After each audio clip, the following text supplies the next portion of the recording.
You're listening to WKDW Radio 97.5 and KDWRadio.com, broadcasting from the Bishop West Real Estate Mobile Tower right here in Northport, Florida. I've got a very, very special guest in the house. I've known Jordan a long time, way back in the Alvaro days. Was my server back in the day, and Northport High School also. So I've got Jordan Wong on the phone, or on his phone, but live on the radio and on WKDW.com. We're live on YouTube. We're live on Facebook. We're live on Twitter. We've got it all going, Jordan. We've got everything going on for you, buddy. So give a quick intro and let people know who you are and what you're about.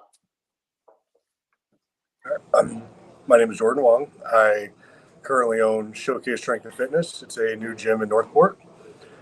This weekend, we're putting on a big powerlifting event. I rented out CrossFit Warpath in Port Charlotte. It's a very big space. We were here last year. The second annual event that we've done in June is called the Showcase Super Classic. So by nature, today's Showcase Super Classic 2, or tomorrow. It's a 2-day event. Lifting starts at 9 and pretty much goes on all day. We'll have food trucks, a lot of people there, a lot of booths and vendors. We have over 95 lifters over the course of 2 days. We have the best power lifter in the world coming. And I think the coolest part is tomorrow on the first day, we have about 35 people from the area. So people come in from all over the state, different parts of the country. But this is a relatively new sport in this area. And we've already almost filled a whole day with just local people. So. Well, I've been to several of the events and watched the power lifters and watch them do their thing. It's really intriguing. If you've never been, go check it out. I highly recommend it. You see some really amazing things, but you also see a lot of people giving their personal best out there. And people who do this, they don't just walk in off the street, do they, Jordan? No, they pick this date about 8 to 12 to even 16 weeks out, and they train specifically for this day. So every day they go in the gym, there's a purpose. There's training plans that they follow. Luckily, I get to facilitate a lot of these for the people from my gym, so I get to be involved, which I really enjoy doing. Everything's for this one day, and what's really cool about it is the numbers don't lie. So, there's no subjective judging. You either get it or you don't, and you either get it or you don't to the powerlifting standard. And in powerlifting, there's a squat, bench, and deadlift. Well, I want to talk about the event, but I also want to talk about you and where this has all come from. Back pre-COVID, you were at a local gym in Port Charlotte. That's no longer there. They've switched names and moved on. But can you kind of give people the story of how you really came about and what your business model is all about? All right. So, like you said, I was the personal training manager at another gym. It was called Around the Clock Fitness. They've since folded. During the COVID time, when they did the shutdowns, everyone shut down. That day, I decided to bring the gym to my house. I had a 3-car garage, had my own personal gym, and I pretty much told everyone, hey, business must go on, whether it's business, leisure, people just wanted something to do. Unfortunately, I know that kind of goes against some people's beliefs during the lockdown, during COVID. So, take that what you will. You might not like me for it, but sorry. Throughout the day, I kept a tally. I had an average of 60 people come to my house from 5 a.m. to 9 p.m. every day. They all had something to do during the lockdown. Just got to brag, nobody got sick, not even during the peak COVID. Everyone had fun. We had stuff to do. We lifted. We continued doing it. I will admit, I continued to run my personal training business out of my garage so I could continue to make a living. Kind of had an issue with the city of Northport code enforcement, but I'm good. So I can admit it now, right? Yeah, absolutely. Well, and let's play a little softball here, because the truth of the matter is the data that they had before, they've made a lot of mistakes on that. And what they're proving now is is that the more people that were fit and active in doing those things, they actually didn't have as many comorbidities or chances of getting COVID. So if they had to do it all over again, I think they would analyze this whole thing a little differently now. I mean, I don't think they'd analyze it any different. I think there's more to it than that. But no, you're right. That's what a lot of people are trying to tell people. But, people had to take that one outlier that got sick and died, or two outliers that were, active, whatever. But it's all done, I guess. Yeah. So we went back to when everything opened back up. It's funny because I went back to work at the gym, but people did not want to go back there. They really enjoyed the atmosphere at my house. So like I went and worked, I'd get home and there'd just be people working out in my house still. Wasn't charging them or anything. They're my friends. And then one night, the parent company of the gym called us on a conference call and basically said, "We're closing you guys down. Like, good luck." So the next day, I rented a spot and I moved all my stuff in there, continued to make purchases. I had my own personal powerlifting competition to compete in the next week in Chicago. I went up there 5 days early and worked from my laptop up until the meet and got everything set up, everything purchased and ready to go. Came back, moved right in there, and here we are. And now you've, 2 years? About a year and a half now. Year and a half. And yep. How many people do you figure are participating at your gym now? I have about 205 members.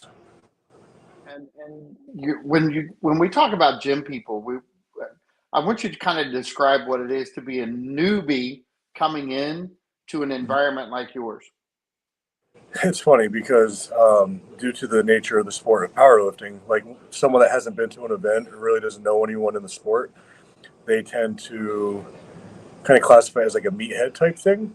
And I always joke about it. My gym's membership base is like 75% females. Females that came from a running background, like a boot camp class background. I don't know why people always say the term soccer mom, but like moms come in. And then the girls that have just been a part of the sport before.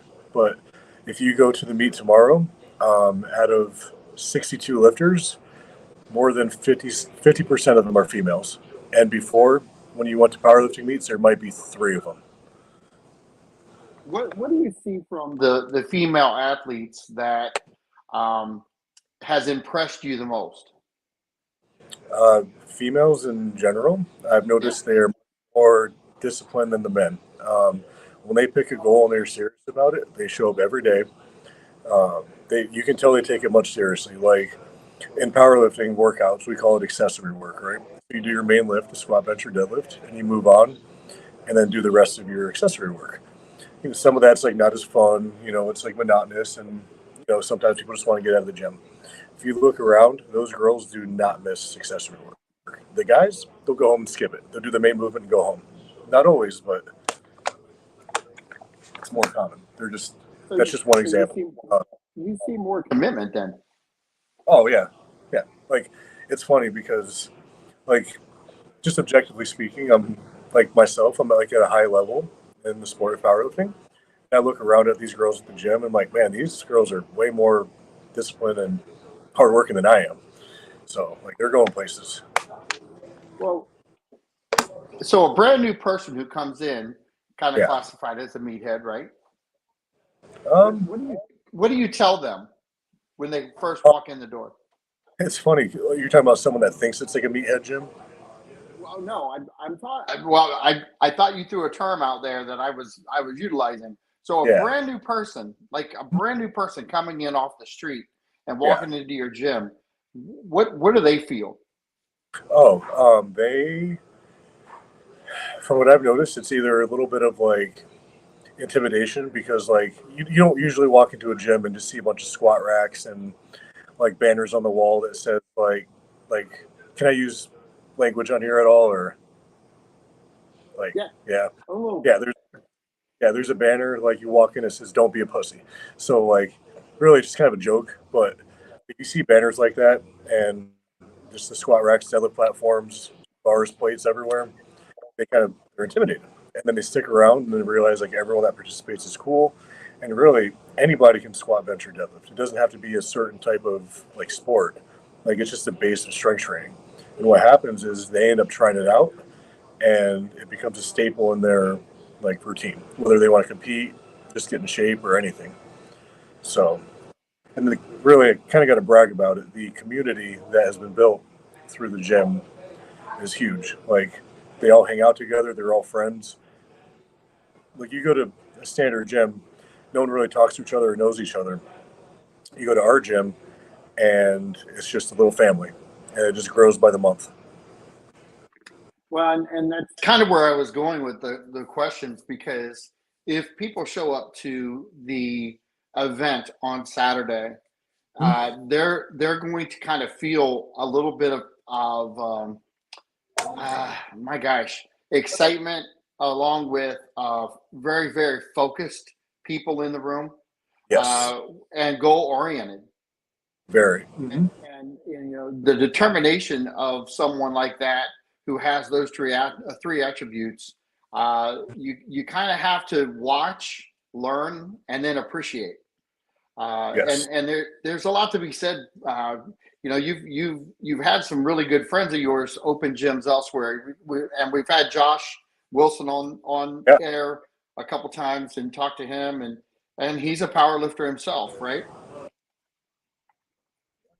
Yeah, he got into it. If I remember correctly, his sister did it her first meet. He went to Yep. it, and he was coming from more of a bodybuilding physique show background, and like he wanted it right away. He reached out to me. We started training, and he did one. I think it was November 2018. Well, and I'm going to talk about that just for a minute, because that camaraderie that was built there was because you guys both worked at around the clock, right?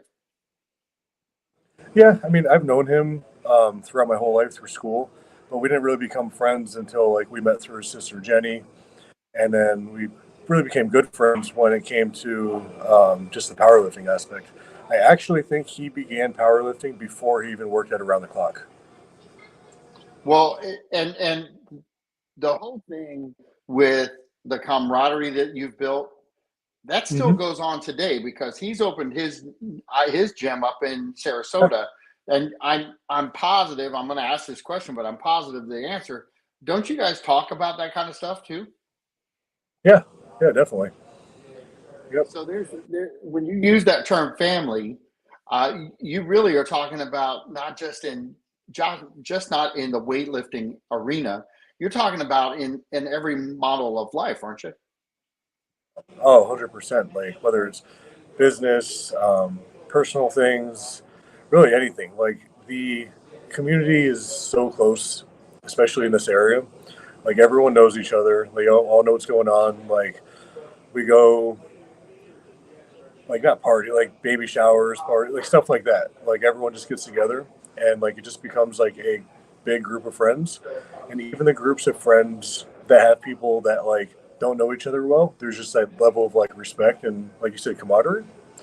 And everybody just bonds. It's really It's hard to kind of a explain. cool thing. No, it's really good. It's so like I love the sport of powerlifting. I've been doing it since 2009, and probably near the end of the road physically because a lot of training years. Probably got about 5 years left. But my favorite part of it is just the friends. I mean, the best part of my like trips to go to meets, whether I'm competing or helping out or seeing a friend compete, is like the dinner the night before. Like there's always a big group of us. We go out, they compete, we compete. That night we go somewhere else. Like I will I'm traveling to Utah in October for one day just to hang out with some friends I only see a few times a year. That's really a cool thing, right? Yeah. Yep. It's changed my life. So the powerlifting side of it, the powerlifting family side of it, when you talk about this meet that's coming up tomorrow, how many of your athletes are going to be participating in this? I think I got 31. 31. 31 out of 62. Yep. And that's like speaking for a powerlifting coach, that is crazy. Like I am fried for a week after the fact. And I'm already fried going into it. Setting up for this stuff is hard. Well, first you're in charge of it. Second off, you're there as support. Third, you're also there as a coach, right? Yeah. Yep. There's a lot going on. What kind of pressure does that put on you to really kind of handle 3 different jobs at the same time? So let's just start from the meet director side. I've been in the sport for 10 years, like I said, and I've been helping out at meets now for about 5. So I kind of got some on-the-job training for another federation in Florida called the USPA. Richard Fika, he owns a gym in Clearwater, Florida, Gorilla Bench Training Center. So I kind of got to work alongside of him and kind of see how he ran things. And his meets were very successful. So I kind of took what he did, added some stuff of my own, and it's been going pretty good. The actual organization part of it, it's just a lot of things to do in a timely manner. So it's really, that part's pretty easy. Where I'm very fortunate is the friends and people that are willing to help me out at any time. Like if I didn't have those, I'd be screwed. Next door, I'm at Obi's right now, just getting some water. Next door at CrossFit Warpath through the meet is tomorrow. I got guys right now helping set up speakers, putting the banner together, unloading plates, putting together everything, getting it set up for me. I'll go back over there, help out with what I can. Come back tonight, do a little more. Tomorrow morning, I'll be there at probably 5 in the morning with my mother, actually. She helps me set these things up, too. She's a big part of it. And by 7 o'clock, I'll have friends in there making sure everything's okay. I have people coming from Boynton Beach, Florida, Tampa Bay, Bonita Springs, just to help spot and load. I have people from Port St. Lucie, 3 hours away, just to judge. I got someone from Jacksonville. Wow. Yeah. Yeah. That's a heck of a drive down just for a weekend event, right? Yep. And really, yeah, I pay them, but like it might cover a couple meals. So like it's really just, like we do this because we love it. I do this as much as I can. Like I'll go, like I said earlier, I'll go anywhere in the state with some notice. I'll travel and help out. Moving on to the next aspect, you said as a coach. So with the pressure aspect, it's really not that bad. It's stressful, but I'm very confident in because luckily I get to be alongside these lifters, like watching what they do in the gym for months at a time. And I've been around enough, not to toot my own horn, but I've been around long enough to kind of call their numbers correctly. Like I'd say I get probably like a 90-95% completion rate of lifts. They consistently PR. Of course, the pressure's there on me. Like I get nervous. Like, what if I miss? What if I make the wrong call? But I think that side's really good because all those lifters, they do what they're supposed to do. I do what I'm supposed to do. We get it done. And I want to go back to something that you talked about earlier, one with the women, but also the men, because the confidence side, do you see growth with, and I don't want to say new people all the time, but do you see growth with the younger generation now coming into the sport and learning about it, but do you see personal confidence growing with them? Oh yeah, I could probably sit here for an hour and just name people's names and just give like long stories. Like I'll do a few right now. I got a girl, Lori Bemis. I might pronounce her last name wrong. She used to be at Around the Clock, and she used to get pissed off at me in boot camp. Like I always tell this story. She like walked out on me for 4 months, and like she had kind of like a more negative personality. She'll probably hear this and like say fuck off, but now she goes to the gym all the time, never misses. One of the coolest things that I've heard from her was this past week. She basically says like, I'm going to squat 200 pounds this week. Like in the past, she'd be like kind of negative about it. Like, I can't do that. I can't do that. And she came up to me unsolicited, told me what she's going to do. And on top of that, she has completed something that she's had issues with in the past. She's dropped like 20 pounds of body weight for this meet. Did it the right way. Like, so she's grown as a person. She's awesome.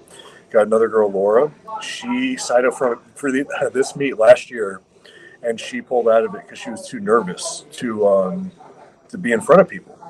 So fast forward 1 year, this is her third powerlifting meet, and at her first two, she did great. I don't think she's missed one lift. Yeah, I could just go on, but those are the two that really stick out to me. Well, and I want to talk about growth in that side of things because I've worked out with you. I've done things in the past, and I know on a personal note, anytime that you go to the gym and you're committed and you're doing the things you need to do to achieve your goals, it spreads over into your personal life too. Can you talk a little bit about that? Yeah. I'll just use myself as an example. I don't think I would be where I'm at in any facet of life without powerlifting, because that is a sport that was all, like, it's just me. Can't blame anyone else for my failures. I can't pass, or what's that term? Like pass the buck or something like that. Pass the buck. Yeah, like everything's on me. Like when it comes to training, you have to make sure your recovery is good, your training's good, your nutrition. If anything lacks, or you make the choice, because everything we do is a choice. So like every failure we have, like that's on us if we fail, because chances are we are not consistently doing what we're supposed to do. So you do that in powerlifting, that becomes a habit. You do that in other areas of life, whether it's like business, your place of employment, like anything you want to do, finances, you're going to be successful. Maybe not right away, but those attributes really carry over. Well, give the information for the event. We're going to keep on with the interview, but I want people to know where your gym is and where the event is. So my gym is 4667 East Price Boulevard, Northport, Florida. It's on the corner of Price and Atwater, and the meet is CrossFit Warpath, Port Charlotte, Florida, Kings Hwy, right in Schoolhouse Square. So there's like an Obi's next door, CrossFit, a Second Chance Fitness, another gym in town. There's a Suncoast Credit Union, a little bit of everything. And why did you have to go to a different location to hold this event? My facility is just under 4,000 square foot. CrossFit Warpath is probably closer to 7,000 square feet, and it's a wide open space. So like when it comes to spectators, sponsors, I can get food trucks in the parking lot, and it holds hundreds of people. I'd say at one time we probably have like 300 to 400 people, depending on the time of the day. And really, the guy who owns it's an awesome guy. Basically, just tells me, here's the place. Do what you want. Make sure you clean up, and we're good to go. Well, there's some beauty in having that connection, because I'm sure that you can tell people about some of the places that you've been and some of the meets and the congestion that you feel. Do you feel like this is one of the better locations out there right now for powerlifting? Can you say that one more time? The last part. In terms of the size of the facility, is that better than most powerlifting events? Yes. So powerlifting used to start. So when I started powerlifting, they would squeeze a bunch of people into a gym my size, and it was cramped. Couldn't really hear anything. And then over time, they started getting better venues. Like they would get hotel ballrooms. They would rent out bigger gyms like I do. Where I've been at breweries. So really, the location of the meet, like I don't say it doesn't matter, as long like it matters in the sense of you want your lifters to have a good environment, have room, spectators. But what I really like is having a venue that is fitting for spectators, because the lifters, they can adapt to anything. They compete, they lift, they hang out all day, do what they need to do, and compete. The spectators, they don't want to be crammed up. So like here, you got a big open space. There's a shopping plaza. We have food trucks, and we got vendors, so they can take a break and get up and walk around. You go to some old gym in an industrial warehouse type place, like there's nowhere for them to go. They're stuck.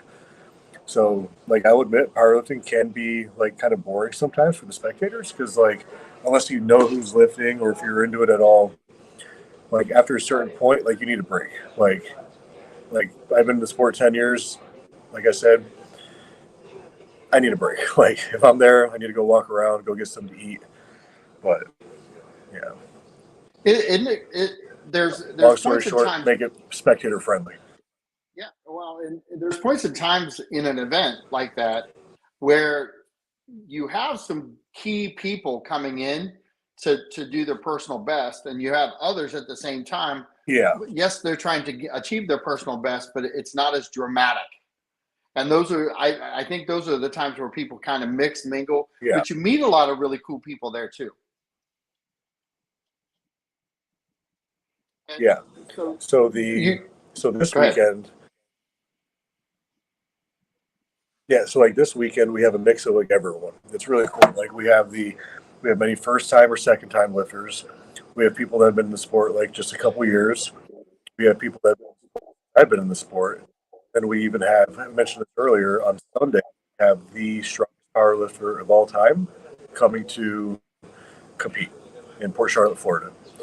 He typically only competes in like these very big meets, Miami, California, and he's coming to mine and going to put on a show. And a question in from one of the listeners in KDW. How often do the weightlifters have injuries?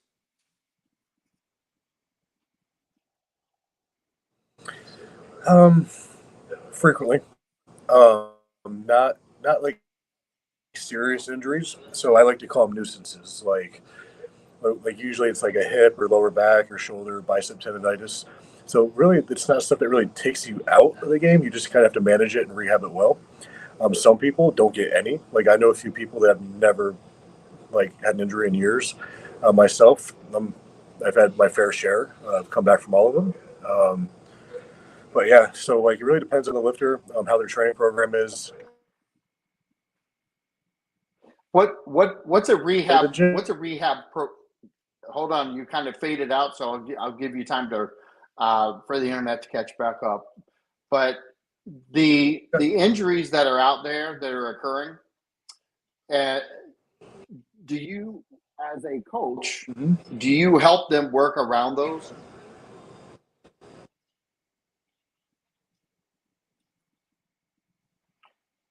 Do you help them Oh yeah, work I help around them. those issues? Okay, One of my go ahead. main goals is to help them prevent them.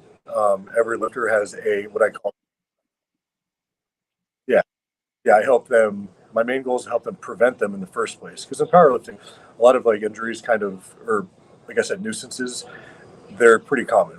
Like usually it's like elbow, bicep, shoulder, hip. But what I like to do in my programs, I like to give people kind of like prehab drills. So it makes sure their mobility is up to par, make sure their core like activation and all that stuff is good, and get them really warm before even getting underneath the bar.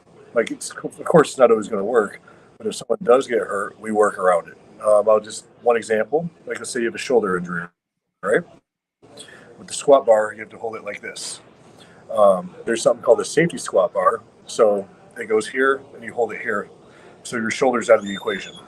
So that's just like one example of like how we could work around like a shoulder injury and keep them benching. So you actually keep people active even though they have the injury by working around that, correct?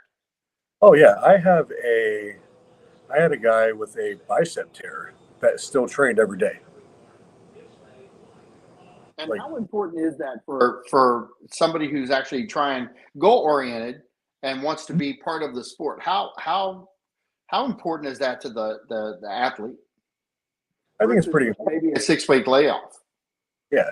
So I think it's good for them mentally. I mean, even if they're not in the sport of powerlifting, if they like to exercise, work out, and they have some kind of injury, there's always a way to get stuff done. Um, and I think when people are inactive for X amount of weeks, X amount of months, like mentally, they have a hard time going back. They feel crappy about themselves. And really, like, it sounds very cliche, but when you go to the gym and have a workout and feel bad about it afterwards, as long as you do something, you're going to feel good when you go home. Well, and So, I've done that like, before, so I know I that have a is. great example. There's a guy, his name's Sam. He's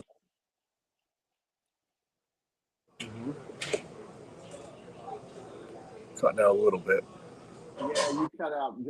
Tell us about Sam again. Okay, so Sam, he just turned 70 yesterday. I've been with him for, you might even know him from around the clock. We've been together for 4 or 5 years now.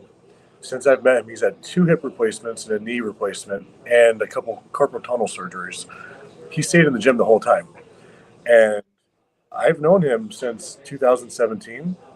And I can confidently say at 70 years old, he is moving better than he ever has since I've known him. He will spend 10 minutes on the Stairmaster at a high pace. He will push his sled with 90 pounds around my plaza building without stopping. 2 hip replacements. And all he did was moving during his rehab. And you know, you're working with these guys who are going through. Sam had 2 hip surgeries. First off, hip surgeries are much better now than they have been in the past. Yeah. But it's really still about the activity that you're doing and how constructive you are at it. Correct? Oh yeah, 100%. I mean, I'll just use myself as an example. Like I've had on and off back issues since 2015. The number one thing I do to feel better is get up and just go walk. Like if I have trouble getting out of bed in the morning, getting dressed, like it's not often, let's say it happens, I know that if I go out a few times during the day and take a 10, 20-minute walk, I will feel as good as new by the end of the night. And it works every time. And really, I think most people would feel that way. The majority of us anyway, Yeah, that have done this in the past and kind of focused on that. Let's talk a little bit about the people who are not able to maybe get started right away and think that they're not able to do this. What would you recommend them do? are you talking about exercise in general? Like just basic exercise? Yeah.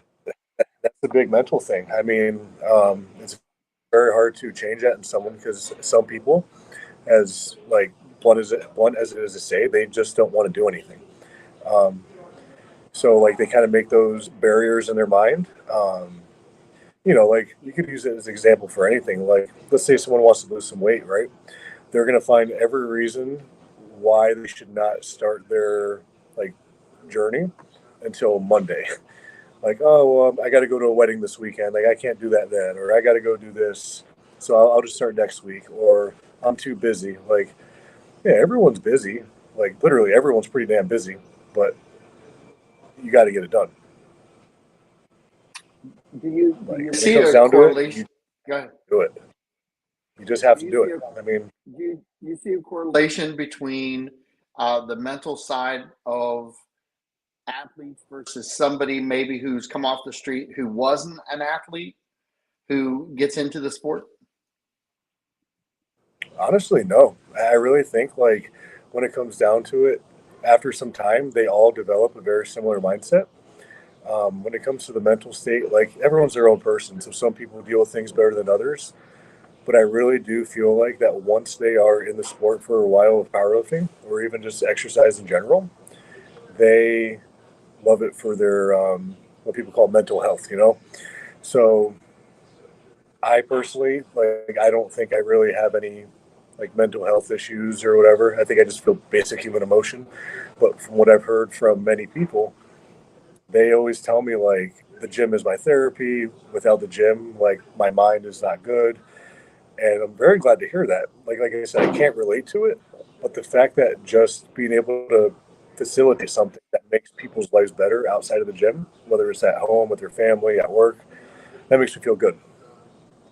Well, there's definitely a lot more chemical actions going on in your brain uh, inside that gym. Yeah, Uh, One, you have the love of the gym and the love of the sport going on, but just the activity itself, it actually changes body chemistry a lot.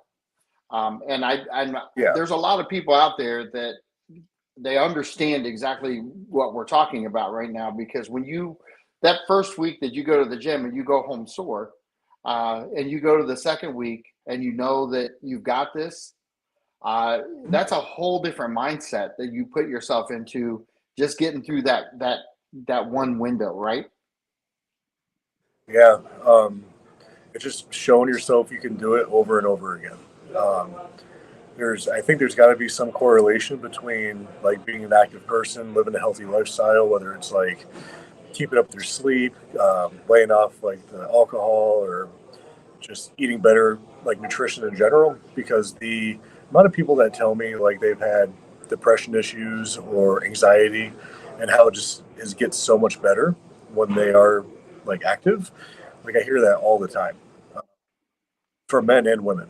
So, like, clearly there's some sort of issue going on in this world with the subject of mental health, but I'm not an expert on it, so I can't really speak on it. But, like, there's a huge correlation between it improving when you're taking care of yourself versus not. I would agree with that. Uh, so we talked a little bit about diet, but what does a power lifter consume? So, in an ideal world, everyone's going to have their own like methods or beliefs. But like in my opinion and experience, the bulk of a dedicated, successful powerlifter's diet is meat, rice, potatoes, eggs, fruit. Um, the main thing is just doing it consistently. Like I'll use myself as an example. I eat about 2 pounds of red meat per day. I have whole eggs every day. Um, 450 grams of carbs through fruit and rice, potatoes, and just while we're at it, all the red meat and egg people, like my cholesterol, blood work's always fine, and I'm not the only one. We can go down a big rabbit hole there with the studies and the real studies and how like the big days of red meat kills you. Like it's not like that's a whole other subject. But yeah, Well, and I'm going to say something here real quick because you pointed it out. Some of those studies aren't talking about people who are active. A lot of those studies are about people who sit around, and so the data is a little skewed that way. so there's that, and there's also the fact that a lot of these studies for like let's just use red meat as an example, they don't take into account that people that eat like a lot of red meat, let's just see via hamburger, they're eating like the French fries, all the fried foods with it. It's just something to eat with it.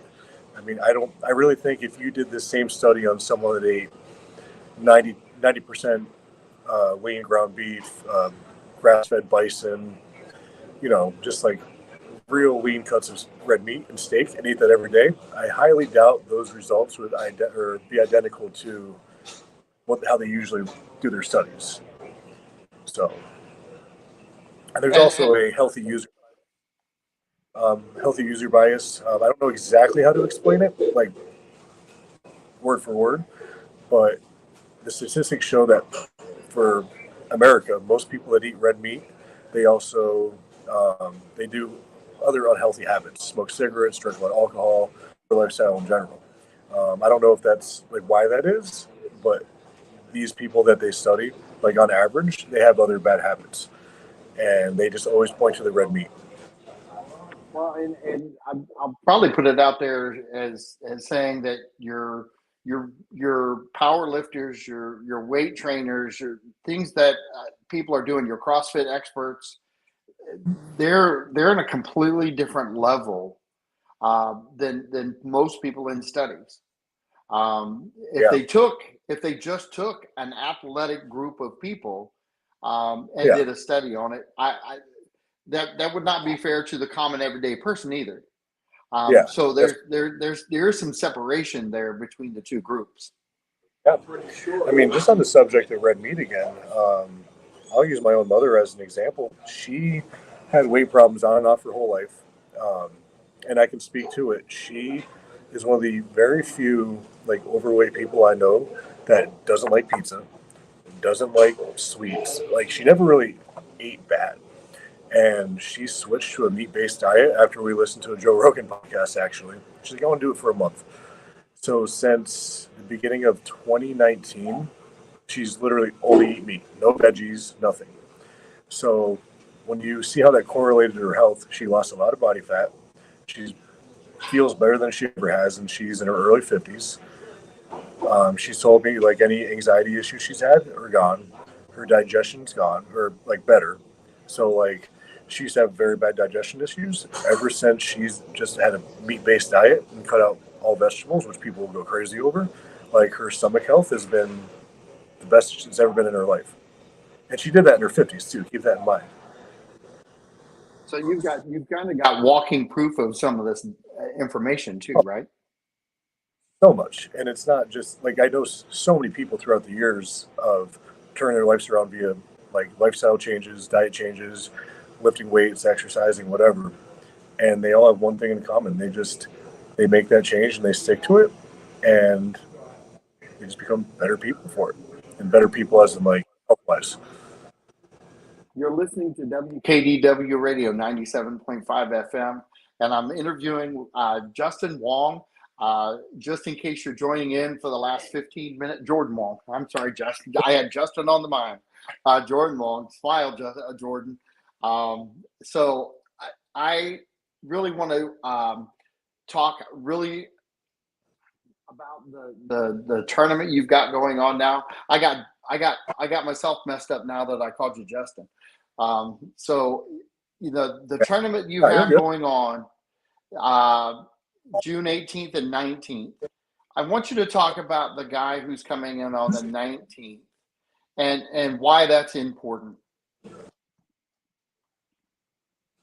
I think it is important, and I didn't mean for it to be this way. Because when you go to a powerlifting meet and like at the local level, you have a mix of your beginners, intermediates, and some good advanced people, right? At this one, you have the absolute strongest guy to ever walk on a powerlifting platform coming to Port Charlotte, Florida, alongside a bunch of new powerlifters and just putting on a show. So, like, I know Dan personally. I've known him since, I think, 2014. He's probably one of the best guys you'll ever meet, like outside of powerlifting. And he will, and a lot of powerlifters are like this, but like he's at the very, very top. He will go out of his way to help anybody that needs it. You can take your 18-year-old kid that's trying it out, timid, and he'll go over and help him out and do whatever you need. I think seeing someone at that level and someone that's not a part of the sport, seeing someone at that level and seeing the type of like respect they show to everyone and what kind of person they really are will show that like everyone in the sport, or most people in the sport at least, are in it for each other, in it for themselves, and just like to make each other better. So I want you to talk a little bit about, and I get chills because I've been there for some of the Sunday afternoon amazing feats. I'll call them because I've seen some people lift and do their very, very best on Sunday. And I want you to describe what happens with all of the lifters who are now there for 2 days. What happens when Dan walks out there to do his how many pounds is it? He'll probably, I just talked to him before we started this. He's aiming to squat about 1,017. It's unbelievable. But what's going to happen when he walks out to do that? What's going to occur inside that building?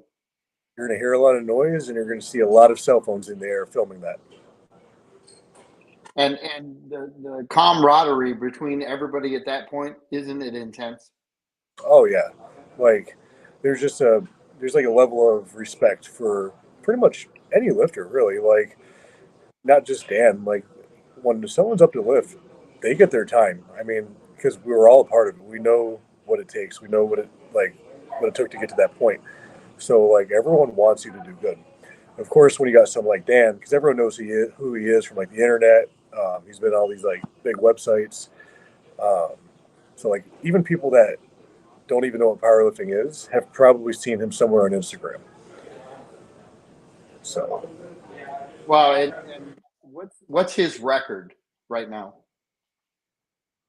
I know he's totaled over 2,500 pounds. I don't know the exact number, but the total is when you add your best squat, best bench, and best deadlift up. You take those three numbers and put them together. To put that into perspective, when I started powerlifting, 2,200 was a huge deal. 2,300 was a really huge deal. You didn't see anyone doing 24, 2,500. And today you see what?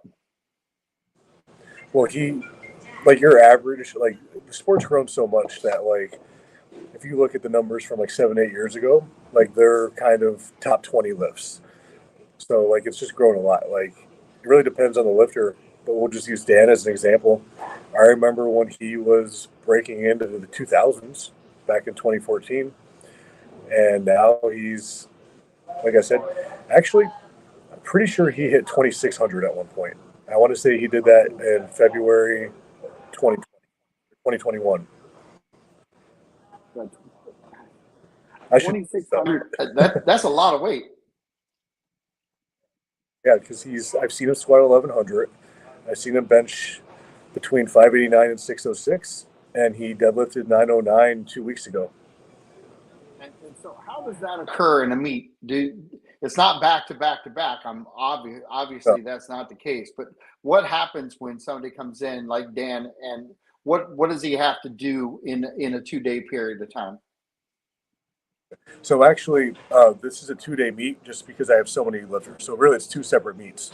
So like it is in one day for the specific lifter, but you go in there and then you got the squat. So you warm up and do your squats. So you go 3 attempts, and you hit your squat, your first squat. Everyone else in your flight goes, and then you go again, and then everyone else in your flight goes, and then you go again. So you take your best out of those 3, which they increase each time, assuming that your day is going well. And then that's your best squat for the day. And then all the other flights go for squat, and then you do your bench. And then just repeat the process, and then deadlift comes, and then the meet's over. So really, these guys for about 6 or 7 hours. His total, that 2,600 pound total, is actually done in one day. Yeah. Yep. That's crazy. That is, it's insane. She's putting some pictures up on Facebook, YouTube, and Twitter right now. And so go ahead. That's Dan Green, another very high level powerlifter, but his name's Dan Bell, DanBell. Dan Bell. So, and he's on YouTube. He's on Twitter. He's on all these Instagram, I think, probably, right? He's more so active on Instagram, but like if you Google his name, you're going to see like a giant man. See if you can put that up there, Murray. And so it's Dan Bell. He's going to be in Port Charlotte this weekend on Sunday. Would you encourage people to come out and just check him out? Yeah, 100%. Like if your average person, if you go to one of these events and you see someone squatting 500 or 600 pounds, you're in awe. Now double that number. Like it's crazy. Like I've been around the biggest lifts in the world, like pretty much at all times throughout the year because I'm at all these meets. And every time I watch him, I just say, holy shit, like how does that actually happen? Well, some of the things I've seen, I just walk away going, I can't believe I saw it. Thank goodness I was actually one of those guys who actually had the phone in the air filming it, because the end result is you're watching it, you can't believe it, and then you want to rewatch it because you really can't believe what you saw the first time. Yep. Yeah, there he is. So he's a big dude. Yeah. Now, is he from Florida?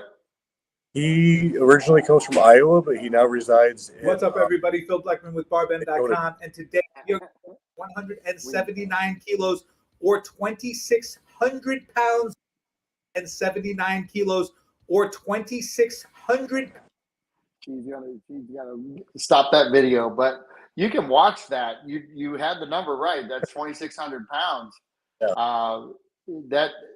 And they show the whole thing, and look at the bar, how the bar, it's unbelievable how the bar bends and it comes back.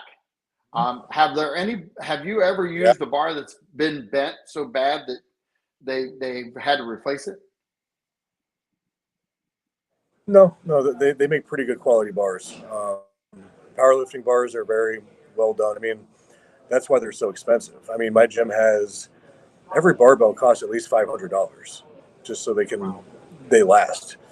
Um, like, yeah, like I have a guy that comes to my gym and trains for meets. He lives in Dallas Park, squats 1,000 pounds on a routine basis. Bar's fine.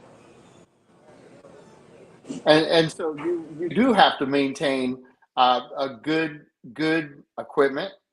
You have to you have to buy the best, right? You do. I mean, I highly recommend it.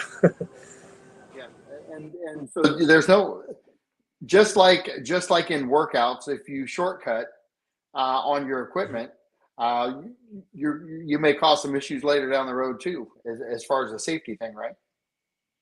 Yeah, 100%. Well, we've got about 4 minutes left on the show, and I want you to talk about the tournament some more. Tell people what to expect, what they should do when they show up.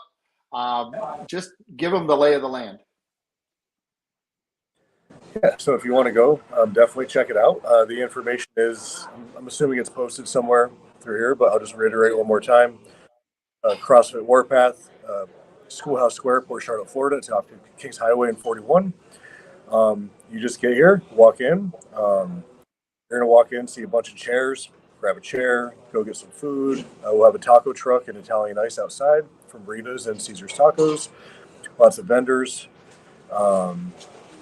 And just enjoy the day. I mean, the best thing to do is go to one of these things and just sit next to someone that's been at one of them before and just ask them questions.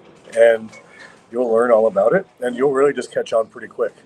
And just to kind of toot some of my lifters' own horns, I mean, female powerlifting is huge now. So, like, I kind of hinted at it before. You used to see 1 or 2, 3 lifters that were girls. Now you got half a meet. I threw a meet in December called Queen of the Platform. I had 55 females. So, like, we can make whole days out of just them now. And before, when I was saying, like, the average person watches someone squat 400 or 500 pounds and they're like in awe, girls are doing that now. It's not uncommon to see a 132-pound female deadlift 350 pounds, 400 pounds. I got a girl from my gym named Tiffany. She's 132. She started from a boot camp background. She now pulls 160 or 360. I have a 21-year-old girl that weighs 105. She deadlifts 300 pounds. So when you see that stuff, like, it's amazing. I mean, it's hard to put into words until you actually see it, and you can really see what the body can do. And you can really tell, like, anyone can do it. So I'm gonna ask Carrie. She's sitting over here, but 105-pound female lifting deadlifting? Yep. Deadlifting 300 pounds. Can you believe that? She doesn't believe it. She started at my house, and I remember her not being able to deadlift 175 pounds. She was always scared of it. She broke that barrier and hit 200 one day, and we've been all uphill since. Well, listen, I'm first off, I got to tell you, I'm overjoyed for you. I'm proud of you. You took the bull by the horns when a lot of people looked to be very desperate, and really, I'm just overjoyed for you. I can't even talk any more highly than I do of you because of everything that you've done and the commitment that you have, not just to yourself and your family, but the family that you've built inside your gym. That to me, that's amazing. Thank you. All it took is just doing what I wanted to do. Don't listen. And hitting your goals. Yep. Well, buddy, I appreciate your time. I really enjoyed talking with you, and I hope we can do this soon. And maybe we can get some updates in the next week or so, real quick, about how the meet went. Yeah, we can do a recap. Just let me know, and I'll come on. Absolutely. I look forward to it, buddy. All right. Thank you very much. All right. Thanks. This is John Rawlings with WKDW saying thanks and have a great day. Bye-bye now. Bye, man.